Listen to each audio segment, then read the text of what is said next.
Assalamualaikum warahmatullahi wabarakatuh. Salam sejahtera untuk kita semua. Yang terhormat Bapak Dr. Enjang Yusuf Ali MKom selaku dosen pengampu mata kuliah literasi ICT dan media pembelajaran di SD, serta teman-teman kelas 4C yang saya banggakan. Sebelumnya perkenalkan, nama saya Alam Gimnastiar. Saya selaku moderator pada kegiatan diskusi kali ini. Tak lupa juga saya akan memperkenalkan teman-teman saya, yaitu ada Nabil Bagi Ramadan dengan nomor NIM 2003959 dengan nomor absen 21.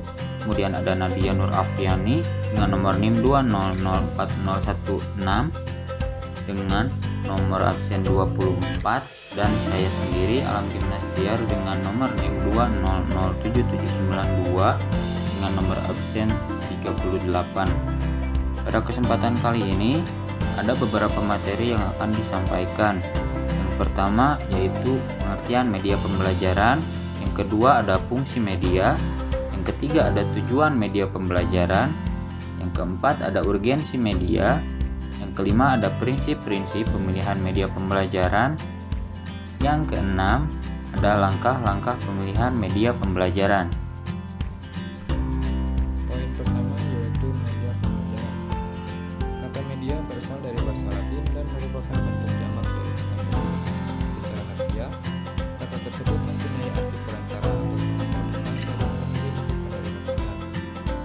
Arif Sardiman merupakan arti media adalah perantara atau pengantar pesan dari pengirim ke penerima pesan. Masih terdapat pengertian lain yang dikemukakan oleh beberapa ahli mengenai pengertian media pembelajaran.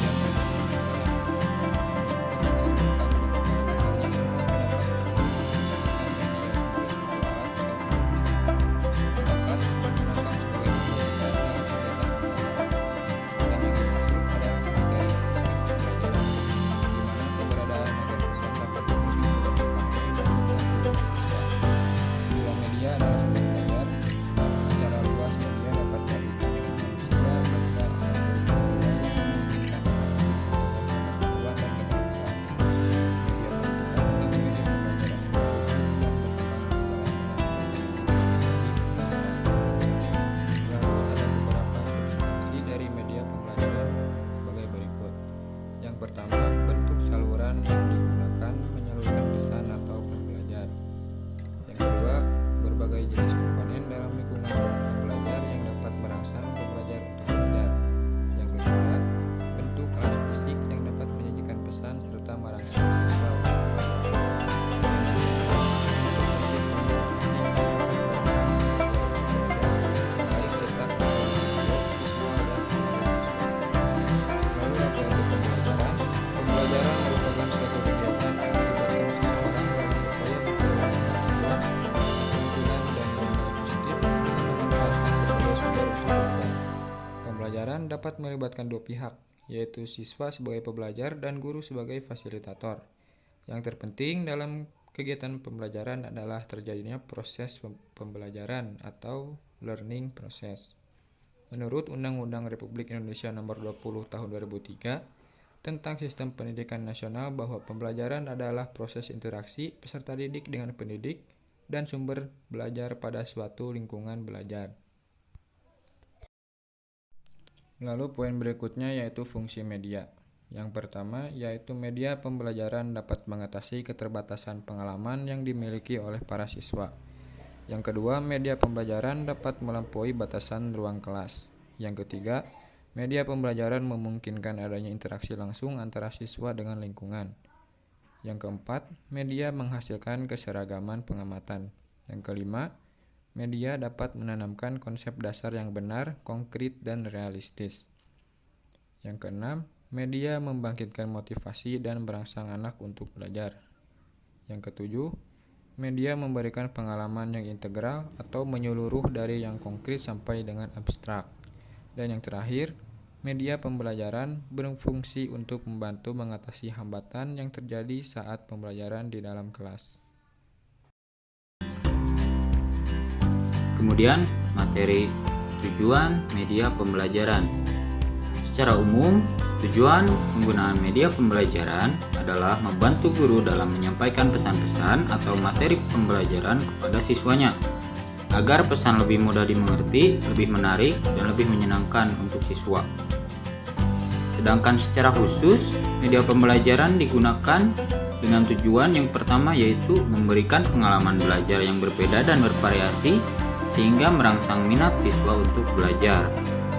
Yang kedua, menumbuhkan sikap dan keterampilan tertentu dalam bidang teknologi. Yang ketiga, menciptakan situasi belajar yang tidak mudah dilupakan oleh siswa. Yang keempat, untuk mewujudkan situasi belajar yang efektif. Kemudian yang kelima, untuk memberikan motivasi belajar kepada siswa. Setumorang 2009. Kemudian ada prinsip-prinsip pemilihan media pembelajaran. Media pembelajaran merupakan hal yang sangat penting adanya dalam kegiatan pembelajaran. Namun, dalam pemilihan media pembelajaran memiliki beberapa prinsip-prinsip pemilihan media sesuai dengan apa yang disampaikan oleh Ibrahim 1991 teman 24 menyatakan beberapa pedoman yang dapat digunakan untuk memilih media pembelajaran. Pertama yaitu, sebelum memilih media pembelajaran, guru harus menyadari bahwa tidak ada satupun media yang paling baik untuk mencapai semua tujuan. Masing-masing media mempunyai kelebihan dan kelemahannya masing-masing. Penggunaan berbagai macam media pembelajaran yang disusun secara serasi dalam proses belajar mengajar akan mengefektifkan pencapaian tujuan pembelajaran. Kemudian yang kedua, pemilihan media hendaknya dilakukan secara objektif. Artinya, benar-benar digunakan dengan dasar pertimbangan efektivitas belajar siswa, bukan karena kesenangan guru atau sekedar sebagai selingan.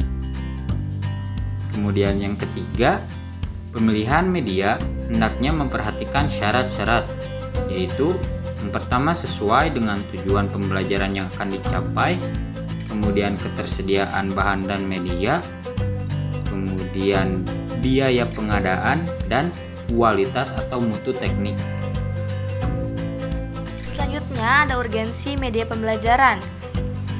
Urgensi dalam proses pembelajaran bagi guru atau tenaga pengajar diantaranya yaitu sebagai alat bantu dalam proses pembelajaran, memudahkan guru dalam mengefektivitaskan waktu, mempermudah guru menyampaikan pesan secara jelas kepada peserta didik atau siswa, menarik perhatian siswa dalam proses pembelajaran, dan juga yang terakhir mempermudah siswa dalam memahami proses pembelajaran yang akan disampaikan. Baik, untuk selanjutnya ada langkah-langkah dalam pemilihan media pembelajaran. Menurut pendapat Anderson, menyatakan bahwa langkah-langkah yang perlu ditempuh dalam pemilihan media pembelajaran yaitu yang pertama, penerangan atau pembelajaran. Langkah pertama, menentukan apakah penggunaan media untuk keperluan informasi atau pembelajaran. Yang kedua, tentukan transmisi pesan. Dalam kegiatan ini sebenarnya dapat menentukan pilihan apakah dalam proses pembelajaran akan digunakan alat bantu pengajaran alat yang didesain, dikembangkan, dan diproduksi untuk memperjelas tenaga pendidik dalam mengajar. Lalu yang ketiga ada tentukan karakteristik pelajar. Asumsi bahwa kita telah menyusun desain pembelajaran, di mana kita telah melakukan analisis tentang mengajar, merumuskan tujuan pembelajaran, telah memilih materi dan metode. Selanjutnya perlu dianalisis apakah tujuan pembelajaran yang telah ditentukan itu termasuk dalam ranah kognitif, afektif, atau psikomotor. Masing-masing ranah tujuan tersebut memerlukan media yang berbeda. Yang keempat ada klasifikasi media. Media dapat diklasifikasikan sesuai dengan ciri khusus masing-masing media. Lalu yang kelima atau yang terakhir ada analisis karakteristik masing-masing media. Media pembelajaran yang banyak macamnya perlu dianalisis kelebihan dan juga kekurangannya dalam mencapai tujuan pembelajaran yang telah ditetapkan. Selanjutnya ada kesimpulan dari materi yang kita pelajari hari ini, yaitu prinsip-prinsip pemilihan media pembelajaran. Yang pertama, media yang dipilih harus sesuai dengan tujuan dan materi pelajaran, metode mengajar yang digunakan, serta karakteristik siswa yang belajar. yaitu tingkat pengetahuan siswa, bahasa siswa, dan juga jumlah siswa yang belajar. Yang kedua, untuk dapat memilih media yang tepat, guru harus mengenal ciri-ciri dari tiap-tiap media pembelajaran. Yang ketiga, pemilihan media pembelajaran harus berorientasi pada siswa yang belajar. Artinya, pemilihan media untuk meningkatkan efektivitas belajar siswa.